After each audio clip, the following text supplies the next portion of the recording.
Everyone, मैं मनोज आर्य knowledge point YouTube channel के माध्यम से आप लोगों के बीच में लगातार हर रोज जो है 11th और 12th हिंदी मीडियम और इंग्लिश मीडियम दोनों की ज्योग्राफी के जो मैटर हैं, चैप्टर्स हैं, उनको लगातार आप लोगों के बीच में ला रहा हूँ। तो आपको अच्छे लग रहे होंगे तो आप सभी लाइक करें, वीडियो को सब्सक्राइब करें। आप ना तो लाइक करते हैं और सब्सक्राइब भी कम कर रखा है, और शेयर करें जिससे कि जो और आपके साथ के जो लोग हैं या बच्चे हैं जो आपके चित परिचित हैं वो भी इसका फायदा उठा सके। तो आप लोग सभी वीडियो को शेयर जरूर करें, लाइक करें, और आपको जो अच्छा लगे या जो कोई कमी तो आप उसमें कमेंट करके मुझे बताएं, जिससे कि मैं और ज्यादा सुधार करके आप लोगों को अच्छे से अच्छे कर सकूं, अच्छे से अच्छे जो वीडियोज प्रोवाइड करा सकूं, और जिससे कि आप और से और ज्यादा फायदा उठा सकें। मैं आपका मनोज आर्य नॉलेज पर।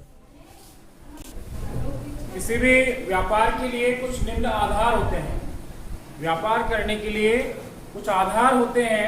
उन आधारों की बात हम करेंगे कि अंतरराष्ट्रीय व्यापार के निम्न आधार कौन कौन से हैं। तो इसमें कहा गया अंतरराष्ट्रीय व्यापार के आधार, जिसमें पहला है राष्ट्रीय संसाधनों की भिन्नता। अंतरराष्ट्रीय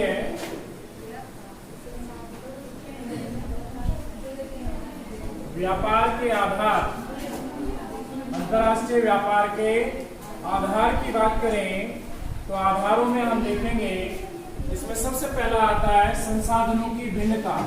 मैंने कल भी समझाया था कि कोई भी राष्ट्र संसाधनों के दृष्टि से अपने आप में संपन्न नहीं है। संसाधनों की दृष्टि से अपने आप में संपन्न नहीं है। हर राष्ट्र में विभिन्न विभिन्न प्रकार के खनिज पाए जाते हैं। कहीं लोहा है तो कहीं तांबा है तो कहीं हीरा है। तो संसाधनों में भिन्नता जो है ये सबसे बड़ा आधार है किसका? व्यापार का। भाई भिन्नता होगी तभी तो व्यापार करेंगे। मैंने कल एग्जांपल दिया कि भाई ये अमेरिका से है, ये यूरोप से है, ये एशिया से है, ये ऑस्ट्रेलिया से। तो इन चारों महाद्वीपों के अलग अलग देशों पीछे देश बैठे सारे, तो अलग अलग देशों में अलग अलग प्रकार के खनिजों का खनन होता है। तो वहाँ अलग अलग खनिजों का खनन होता है, तो हर किसी के पास एक जैसे खनिज तो है नहीं, या एक जैसे पदार्थ की उपलब्धता तो है नहीं। तो एक दूसरे से हम क्या करते हैं? आदान प्रदान करते हैं। क्या करते हैं? आदान प्रदान करते हैं। और वहीं यही अंतरराष्ट्रीय व्यापार का आधार बनता है संसाधनों में भिन्नता। संसाधनों में भिन्नता। तो इसमें देखिए भौगोलिक संरचना खनिज संसाधन को आधार निर्धारित करती है। किसी भी क्षेत्र की भौगोलिक संरचना जो है खनिज संसाधन को आधार। जैसे भारत की बात करें तो भारत में दक्कन का पठार एरिया है, वहाँ लोहा या धात्विक खनिज ज्यादा मिलते हैं। पश्चिमी जो क्षेत्र है वो पूर्वी जो क्षेत्र है वहाँ कोयला और प्राकृतिक तेल जो है उसका खनन ज्यादा होता है। ठीक है, पहाड़ी क्षेत्र है, विशिष्ट दबे हुए क्षेत्र है। ठीक है, पठारी क्षेत्र है तो अंदर से निकला हुआ लावा होता है, और लावे में भारी जो तत्व होते हैं, लोहाश्म युक्त तत्व होते हैं, वो निकल करके आते हैं। ठीक है, तो ऐसे हर क्षेत्र में खनिजों की भिन्नता भी क्या करती है? प्रभावित करती है या आधार बनती है किसका? व्यापार का। निम्न भूमियों में कृषि संभावित होता है और पर्वतीय क्षेत्र पर्यटक पर आकर्षित होते हैं। भाई निम्न भूमियों में तो क्या होती है? कृषि होती है। निम्न भूमि यानी कि मैदानी क्षेत्रों में कृषि होती है, और उच्च पर्वतीय क्षेत्रों में पर्यटन होता है। तो भाई जहाँ उच्च पर्वतीय क्षेत्र वहाँ कृषि और कृषि पदार्थों की मात्रा क्या होगी? कम होगी। तो वहां से क्या करेंगे हम? मैदानी क्षेत्रों से अनाज या अन्य आवश्यक जो वस्तुएं उत्पादित होती हैं या बनती है उनको मंगाएंगे। ठीक है, और पर्वतीय क्षेत्रों में सेब है, अखरोट है, बादाम है, ऐसी जो खाद्यान्न जो वस्तुएं हैं, फल हैं, वो उत्पादित होते हैं। ठीक है, तो वो कहाँ जाते हैं? नीचे मैदानी की ओर। तो संसाधनों की भिन्नता या पदार्थों की भिन्नता हो गई, तो दोनों में क्या होना शुरू हो गया? व्यापार होना शुरू हो गया। तो ये आधार बनता है किसी भी क्षेत्र में व्यापार का। ठीक है, आगे इसमें देखिए खनिज संसाधन संपूर्ण विश्व में असमान रूप से है, तो ये भी आप पढ़ी रहे। जलवायु की दृष्टि से जलवायु किसी भी दिए गए क्षेत्र में जीवित रहने के लिए पादप व अन्य प्रकार सभी प्रकार के प्राणी जात को प्रभावित करती है। वहां की जलवायु, अब देखिए उष्ण कटिबंधीय क्षेत्र है, शीतोष्ण कटिबंधीय क्षेत्र है और शीत कटिबंधीय क्षेत्र है। पृथ्वी पर मैंने आपको 3 प्रमुख जलवायु कटिबंध बताए। यहाँ पर उष्ण कटिबंध, यहाँ पर शीतोष्ण कटिबंध,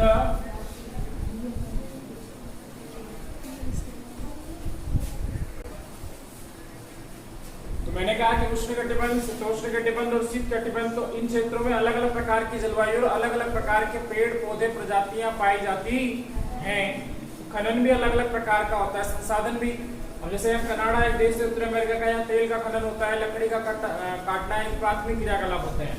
मध्य जो शीतोष्ण क्षेत्र है अमेरिका के मध्य और यूरोपीय जो क्षेत्र है इनमें औद्योगिक क्रियाएं ज्यादा होती हैं। नीचे उष्ण कटिबंधीय क्षेत्रों में खनन क्रियाएं ज्यादा होती हैं। तो अलग अलग स्थान पर अलग अलग क्रियाएं होने लगी, तो व्यापारिक स्तर उस आधार पर तैयार होता है। दूसरा जो कारक होता है इसमें वो होता है जनसंख्या कारक। पहला संसाधनों की भिन्नता हो गया, दूसरा है जनसंख्या। आप सभी जानते हैं जनसंख्या भी प्रभावित करती है। भाई जहां ज्यादा जनसंख्या होगी वहां मांग ज्यादा होगी, जहां कम जनसंख्या होगी वहां मांग कम होगी।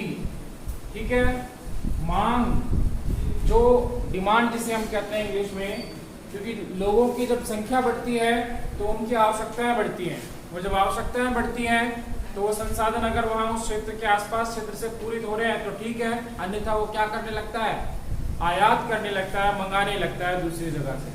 ठीक है, तो क्या होता है, व्यापारिक क्रियाएं बढ़ने लगती हैं। ठीक है, तो इसमें आपके मुख्य कारक विभिन्न देशों में जनसंख्या का आकार, वितरण, भिन्नता भी व्यापार के लिए वस्तुओं के प्रकार और मात्रा को प्रभावित करती है। जनसंख्या वितरण, अब एक घर में 2 आदमी रह रहे हैं, वो तो दूध से भी खा लेंगे, चटनी बना लेंगे।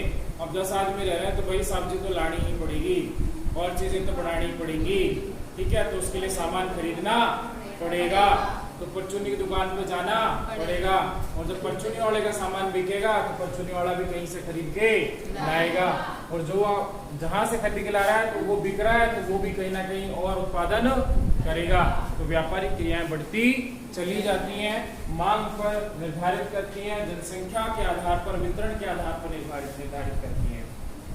ठीक है, भूमध्य रेखीय क्षेत्रों में यहाँ पर जनजातियां रहती है, उनको क्या पता, पेड़ों के पत्ते खा लिए, बेर नट बेड़िया और मछली वछली सब निकाल के खा लिया। अब उनको क्या मतलब, पंखे से, एसी से, कूलर से, 4 व्हीलर से, पटपटिया से कोई मतलब नहीं उनको। वो तो अपने तीर धनुष लेके डोलता रहे, खरगोश मिले तो खरगोश, बकरी मिली तो बकरी, हिरण मिली तो हिरण, मारा और खाया। ठीक है, तो उनको संसार वहां मांग ही नहीं है, तो वहां व्यापार की स्थिति कैसी होगी, नगण्य हो।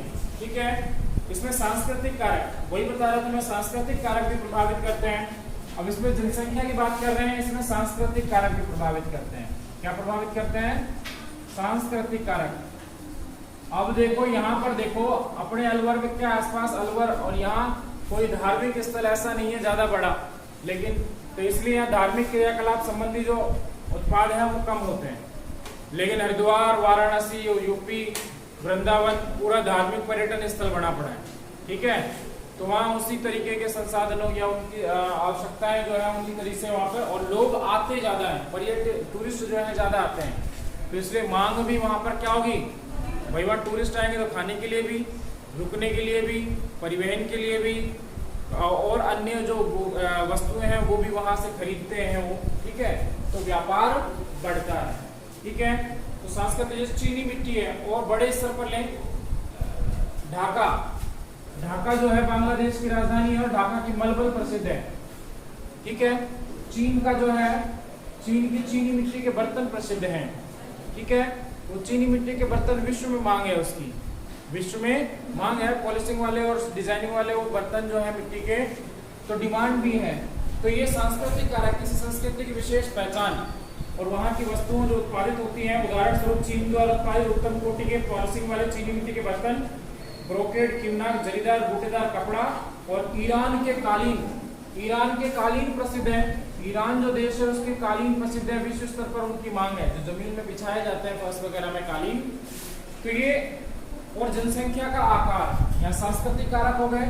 दूसरा भी हमने पढ़ा जनसंख्या का आकार, ये मैं बता ही चुका हूं कि जितनी ज्यादा जनसंख्या होगी उतनी ज्यादा मांग होगी, जितनी कम जनसंख्या होगी उतना ही व्यापारिक क्रियाएं कम होती चली जाएंगी। जैसे पहले पुरातन समय में लोग कम रहते थे, जनसंख्या बहुत कम थी, तो व्यापारिक क्रियाएं कैसी थी, थोड़ी थी, आपस में एक दूसरे से वस्तु विनिमय करके काम चला लेते थे।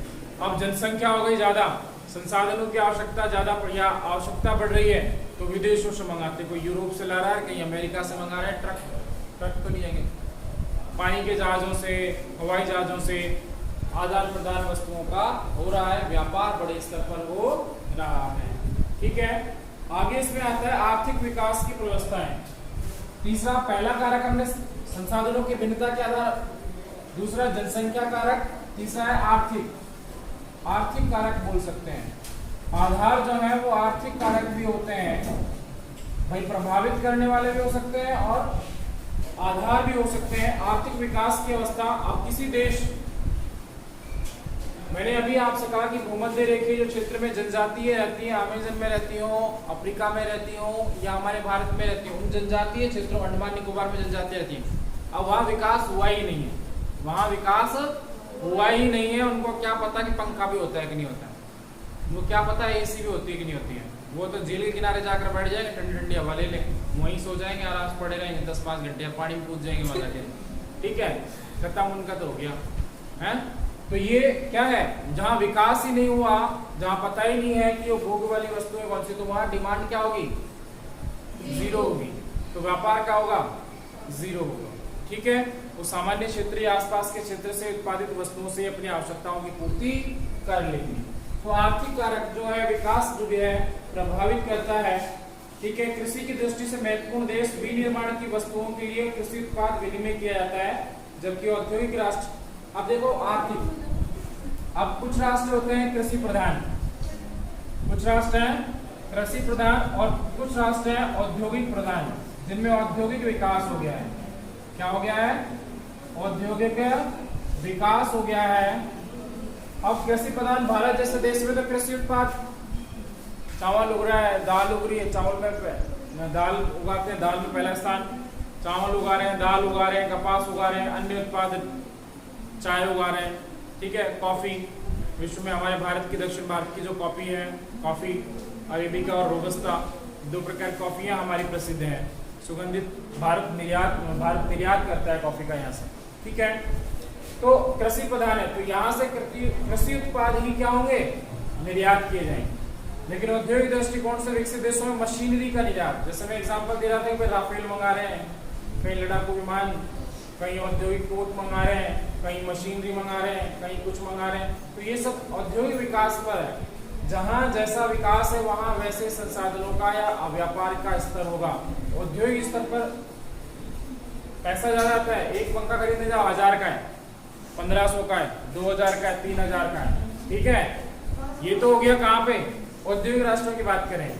और हमारे तो यहाँ देश से आदमी रहे, 10 रुपए का बीज नहीं खरीद लाएंगे। यहाँ कितना तगड़ा व्यापार हो गया, अब बीज नहीं बनाते फिरो और बेचते फिरो हैं। पहले तो बेचते थे ना, पहले बेचने वाले आते थे, सदारों के वो होते थे, सदार आते थे, खासकर वो लोहे वाली ऐसी रिंग वाली बना करके फिरकनी सी, जो बैठे बैठे यूं भी घुमाते रहते थे आराम से। पहले खूब खरीदी है, क्योंकि उस समय कम हुआ करता था, लाइट भी कम आया करती थी, तो घुमाते रहो आराम से।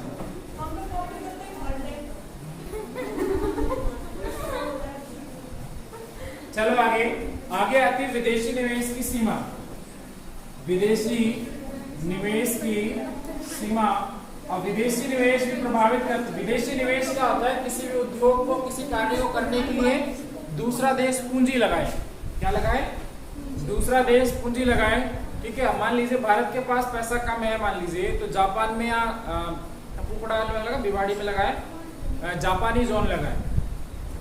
एक कंपनी आई जहाँ 4 व्हीलर ये पार्ट्स और कंपनियां 4 व्हीलर गाड़ियां बनाई, और वो जापानी जोन के नाम से एक फैक्ट्री, वहाँ पर पूरा जोन है, यानी कि एरिया, जोन का मतलब होता है एरिया, उस एरिया में जापानी कंपनी स्थापित करके वो प्रोडक्ट निर्माण करेगी। उसका पैसा कहाँ से लगाए, जापान से लगाए। कहाँ से लगाए, जापान से। तो ये होता है विदेशी निवेश करते हैं। और ये विदेशी जो होते हैं, विदेशी निवेश विकासशील देशों में व्यापार को बढ़ावा दे सकता है, जिससे विकासशील देशों में, भाई विकासशील, जो देश विकास कर रहा है, जो देश, जैसे भारत क्या है, विकासशील देश है, जो देश विकास कर रहा है तो उस देश में दूसरे देश के जो लोग हैं या दूसरा देश जो है वो क्या करता है, पूंजी लगाता है। अब ये थोड़ी पैसा दान में दिया है, दान में नहीं दिया उसने, तो यहाँ से जो मुनाफा होगा उसका हिस्सा उसको ही जाएगा। उसमें से कुछ हिस्सा किसको मिलेगा? उस देश को जहां पर उसने पैसा लगाया है। और यहाँ के लोगों को क्या मिलेगा? रोजगार भी मिलेगा। क्या होगा? तो यहाँ आय का स्तर बढ़ेगा, इस देश की इनकम बढ़ेगी। पैसा किसने लगाया? दूसरे देश ने। फैक्ट्री कहाँ लगी? इस देश में। रोजगार किसको मिला? इस देश के लोगों को। आय किसकी बढ़ी? इस देश के लोग। लेकिन जो इस देश से मुनाफा होगा उसको वो कौन ले जाएगा? वो दूसरा देश। ठीक है, कुछ हिस्सा यहाँ पर, कुछ हिस्सा वहां पर। भागीदारी होती है, तो पहले ही निर्धारित कर ली जाती है 40 रहेगी, 50 रहेगी, कितनी रहेगी। ठीक है। और विदेशी निवेश बढ़ा सकते हैं खनन, प्रवेदन, तेल खनन, भारी अभियांत्रिकी, काठ कबाड़, बागवानी, कृषि विकास के लिए आवश्यक पूंजी का अभाव है। इसीलिए सुनिश्चित करें कि विदेशी निवेश को बढ़ाया जाए। ठीक है। पांचवा, परिवहन। परिवहन भी प्रभावित करता है। मैंने कहा था कि पहले वो जो है बिजली बेचने के लिए और भी उनके पास कई उपकरण होते थे। ठीक है। और भी बहुत सारे उपकरण बेचने आते थे। ठीक है। वो पाए भी बेचने आते थे, काट के पाए। ठीक है। खटिया जो होती थी उसके पाए वो अधिकतर उधर से बन के आते थे। ऐसे बहुत से। अब देखिए छोटे व्यापार होते थे, बनिहारी होती थी। लेडीजें पहले टोकरी सर पे रख करके और सामान रख करके बेचने चल देती थी। ठीक है, छोटे स्तर पर। तो परिवहन के साधन नहीं थे, परिवहन के साधन नहीं थे। फिर साइकिल आई तो अपने साइकिल पर सामान रखा और लाद कर चल दिया करते थे। साइकिल पे व्यापार होता था। फिर धीरे धीरे क्या हुआ? मोटरसाइकिल आ गई, तो अब मोटरसाइकिल लेके घूमते हैं। फिर अब गाड़ियां, अब तो सब्जियां भी वो आता है ई रिक्शा या जो पीछे से कैंटर टाइप, उसमें सब्जियां भर के और लाउडिंग स्पीकर लगा के बेचने आता है, सब्जी ले लो सब्जी है, गाना और बजाता है। जैसे अब कचरा उठाने के लिए कौन आता है? नगर परिषद की गाड़ी आती है। ऐसी आती थी कि पहले? स्वच्छ भारत अभियान। तो परिवहन का साधन मिला, तभी तो ये सुविधा मिली। ठीक है। अब व्यापार के लिए एक स्थान से दूसरे स्थान पर पहुंचाना है। अब पहले इतने बड़े समुद्रों को पार करके दूसरे देश जाना होता था, तो क्या पैदल पैदल जाओगे, तैर के जाओगे? सामान तो कमर के बांध लो और फिर महासागर में कूद जाओ, फिर तैर करके दूसरे देश में चले जाओ व्यापार करने। संभव नहीं था। तो परिवहन जो है एक मुख्य आधार होता है किसी भी देश में व्यापार को करने के लिए, क्योंकि उत्पादित वस्तु और आयातित कच्चे माल को लाने ले जाने के लिए परिवहन एक महत्वपूर्ण कड़ी के रूप में कार्य करता है। ठीक है। परिवहन नहीं तो कुछ भी नहीं। आज के वर्तमान समय में परिवहन नहीं तो कुछ भी नहीं। ठीक है। सब ठप हो जाएगा, न तो कच्चा माल आएगा, न प्रोडक्शन होगा, न प्रोडक्शन करके बाहर जाएगा। रत्न, रेशम, मसाले आदि लंबी दूरियों को व्यापार किया जाता है। रेशम समुद्री वायु परिवहन के साथ साथ व्यापार जल परिवहन में स्थानिक विस्तार का अनुभव हुआ है। अंतरराष्ट्रीय व्यापार के महत्वपूर्ण पक्ष। अब यहां तक तो ये हो गए अंतरराष्ट्रीय व्यापार के आधार। अब पढ़ेंगे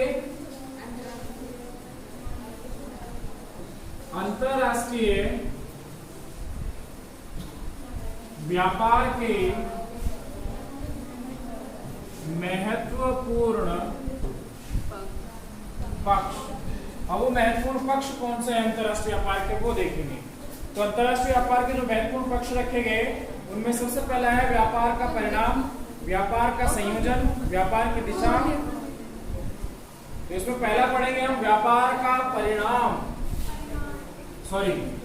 व्यापार परिमाण। परिमाण एक इकाई की तरह कार्य करेगा। व्यापार का ये परिणाम क्या निकलेगा, क्या फायदा होगा इससे, तो उसको इकाई के रूप में या माप के रूप में हम देखेंगे। तो व्यापार के परिमाण की बात हो रही है। व्यापार की गई वस्तुओं को वास्तविक तोल, व्यापार की गई वस्तुओं का वास्तविक तोल, व्यापार की गई वस्तुओं का वास्तविक तोल जो होता है वो परिमाण कहलाता है। लेकिन क्या, अब हमने यहां से मान लीजिए हजारों टन गेहूं की बोरियां या फिर सामान मशीनरी बना के भेजी या मशीनरी मंगाई। ठीक है। भारत ने मान लीजिए कि सुपर कंप्यूटर या कुछ और मशीनें, बंदूकें वगैरह वगैरह कहां से मंगा ली, दूसरे देशों से मंगा ली, जो जलीय क्षेत्र या वायु परिवहन के माध्यम से देश में लाए गए। अब उनको तोल के नापोगे कि इतना किलो का व्यापार कर लिया हमने, ये सब्जी मंडी थोड़ी जनों के लिए 2 किलो सब्जी, 2 किलो आलू, 2 किलो गोभी, 2 किलो पत्ता गोभी माप नहीं सकते। लेकिन यहाँ फिर भी इसको रखा गया किसमें, वास्तविक तोल या माप। ये क्या है, व्यापार का परिणाम। इसमें मूल्य को मापा जाता है, कितने रुपए का आयात व निर्यात किया, क्या किसके रूप में मापा जाता है, वास्तविक तोल जो है, अब यहाँ तोल नहीं बल्कि मूल्य, कितने का व्यापार किया। ठीक है, हालांकि व्यापारिक सेवाओं को तोल में नहीं मापा जा सकता, इसलिए व्यापार की गई वस्तुओं तथा सेवाओं के कुल मूल्य को व्यापार के परिणाम के रूप में माना जाता है। कुल मूल्य, ठीक है, क्योंकि वस्तुओं को इतनी बड़ी मात्रा में तोला नहीं जा सकता। ठीक है, और वस्तुओं का तोल तो करना होगा, अच्छा मूल्य के रूप में, तभी तो पता लगेगा इतने का आयात किया और इतने का निर्यात किया। ठीक है, आगे देखिए व्यापार संयोजन। अगला कितना कौन सा है, व्यापार संयोजन। संयोजन का मतलब जोड़ना भी होता है। अब व्यापार का संयोजन कर रहे हैं, क्या कर रहे हैं, व्यापार का संयोजन। पिछली शताब्दी में देशों द्वारा आयातित व निर्यातित वस्तुओं और सेवाओं के प्रकार में परिवर्तन हुए। पिछली शताब्दियों में कुछ और आयात निर्यात होता था, अब उसका प्रकार थोड़ा बदला है। ठीक है, आरंभ में प्राथमिक उत्पाद किए जाते थे आयात निर्यात। आरंभ में प्राथमिक उत्पादों का आयात निर्यात किया जाता था, यानी कच्चे माल। प्राथमिक उत्पाद क्या होते हैं, कच्चे माल होते हैं, उनका निर्यात किया जाता था। अब क्या हो गया, औद्योगिकरण आया, औद्योगिकरण के बाद पक्के माल का आयात निर्यात होने लगा है। मशीनें, कार या अन्य जो भी उपयोगी वस्तुएं हैं उनका आयात निर्यात होने लगा है। ठीक है, मोबाइल आते हैं, चाइना के मोबाइल बहुत जबरदस्त चल रहे हैं। चाइना की बहुत सारी इलेक्ट्रॉनिक सामग्री जो है वो चल रही है। पहले चाइना से क्या मशीनें मंगाते थे, उनके पास खुद के पास नहीं थी, वो खुद भी कैसे करते थे, और भारत भी, तो वहाँ आयात निर्यात की आवश्यकता नहीं थी, रेशम मंगाया जाता था। और आज क्या है, एलईडी खरीदनी है तो वहां से लो, ट्यूबलाइट खरीदनी है तो वहां से लो, लड़ी खरीदनी है तो वहां से लो, घड़ी खरीदनी है तो वहां से लो, मोबाइल खरीदना है तो वहां से लो, छोटे छोटे इलेक्ट्रिक इक्विपमेंट जो खरीदने हैं तो चाइना से ले।